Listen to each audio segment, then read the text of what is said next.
If you or a loved one are struggling with type 2 diabetes, you should visit the link in the description below. This clinically proven, drug-free program lowers blood sugar to a normal level and can completely reverse type 2 diabetes within just a few weeks.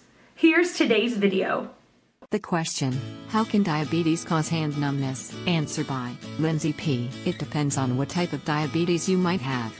Generally, diabetes causes insulin, a hormone found in the bloodstream in order to absorb glucose and use it for energy. Problems with either your body not being able to produce enough insulin, your body not being able to properly use insulin, or a combo of both. Type 1 diabetes affects the pancreas, keeping it from making insulin.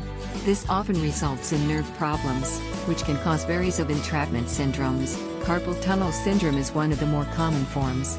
Carpal tunnel syndrome affects the hand and results in numbness of the hand and sometimes even muscle weakness or pain. Now, let's discuss type 2. People with type 2 diabetes still make insulin, but their cells don't use it properly. This is called insulin resistance.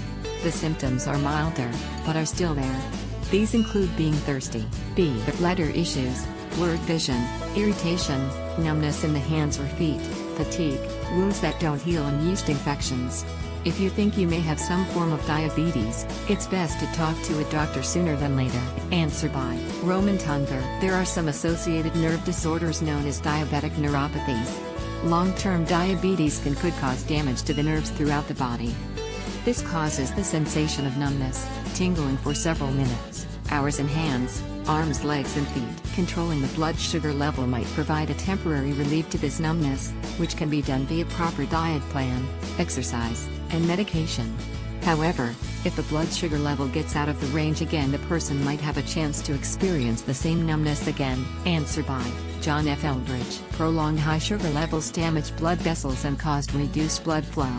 This is particularly true in the hands and feet, since they are the parts of the body furthest from the heart. Nerves are extra sensitive to the reduced supply of food and oxygen, leading to neuropathy, damage to, and eventually the death of, the nerves. The reason that diabetic patients are urged to check the condition of their feet daily is that neuropathy can lead to injuries not being noticed until after infection has set in. The reduced blood flow also means that wounds and infections take longer to heal. I once knew a diabetic man who refused to follow dietary advice. His feet eventually had to be amputated due to gangrene. He died a few days later, when a blood clot from the amputation broke free, traveled through his bloodstream until it reached his brain, and caused a fatal stroke.